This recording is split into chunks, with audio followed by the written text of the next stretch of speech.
जब भी कोई नया कारोबार शुरू करने का सोचता है तो सबसे बड़ा डर, सबसे बड़ा सवाल एक ही होता है, क्या ये चलेगा? कहीं सारे पैसे डूब तो नहीं जाएंगे? तो आज हम एक असली मिसाल, एक रियल वर्ल्ड सर्वे को लेकर ये समझेंगे कि किसी भी बिजनेस आइडिया को लॉन्च करने से पहले कैसे पता लगाया जाए कि उसमें दम है या नहीं। तो कहानी शुरू होती है एक बहुत ही आम बल्कि हम सब की रोजमर्रा की परेशानी से। रोज दोपहर को क्या खाएं, खासतौर पर वो लोग जो स्टूडेंट हैं या दफ्तर जाते हैं, है ना एक मसला। तो एक बेहतरीन जल्दी वाले लंच में क्या होना चाहिए, मतलब क्या चीज उसे परफेक्ट बनाती है? असल में यही वो सवाल है जहां से ये पूरा बिजनेस आइडिया निकला है। और यहीं आकर ना बात फंस जाती है। देखें, 4 चीजें: आसानी, पैसे, क्वालिटी और सफाई।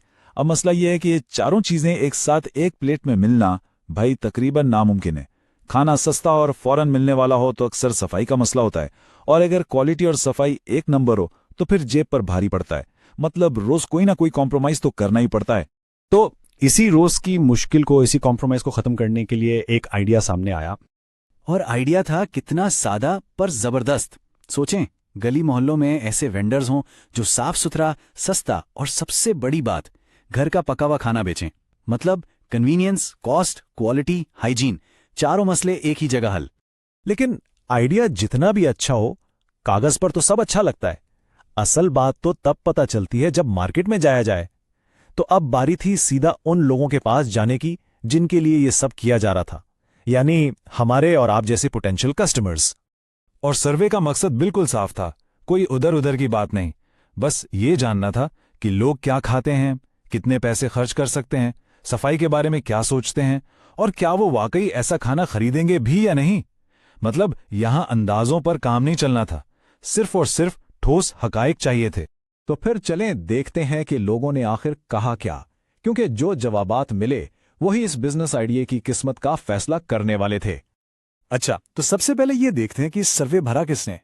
ज्यादातर जवाब देने वाले 19 से 35 साल के थे, यानी बिल्कुल वही लोग, स्टूडेंट्स और यंग प्रोफेशनल्स जिनके लिए आइडिया था ही।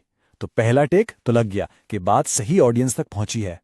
अब आती है मजे की बात, लोग खाना क्या चाहते हैं। तो जनाब, सर्वे में साफ साफ पता चला कि बिरयानी, पुलाव, दाल चावल, मतलब चावल वाली डिशेस सबकी फेवरेट हैं।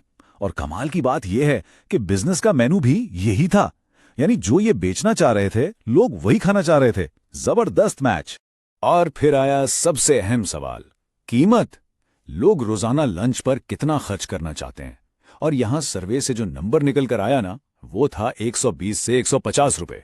ये है वो स्वीट स्पॉट, वो कीमत जो लोगों की जेब को भी भारी नहीं लगती और रोज आराम से दी जा सकती। इस बिजनेस का जो सबसे बड़ा सीक्रेट वेपन था ना, वो इस बात से पता चला जब लोगों से पूछा गया तो एक तरफ उन्होंने बाहर के स्ट्रीट फूड की सफाई पर बहुत शक का इजहार किया, लेकिन दूसरी तरफ जब बात घर के खाने की आई तो सबका भरोसा पक्का था।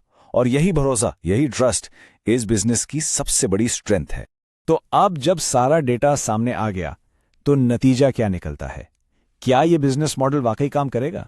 ये स्कोर कार्ड ना सारी कहानी एक जगह बता देता है। बिजनेस शुरू करने से पहले जो जो बातें सोची थी, सर्वे ने इन सब पर मोहर लगा दी।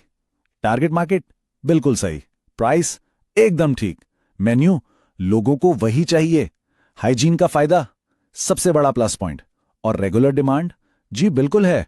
मतलब हर खाने पर एक बड़ा सा वैलिडेटेड का ठप्पा लग गया।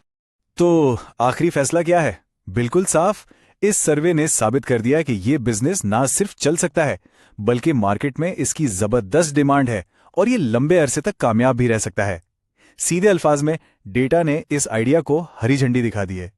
और आखिर में यह एक बहुत बड़ी बात पर सोचने पर मजबूर करता है, क्या एक छोटा सा ठीक तरीके से किया गया सर्वे फूड इंडस्ट्री में एक नए इनकलाब की शुरुआत हो सकता है?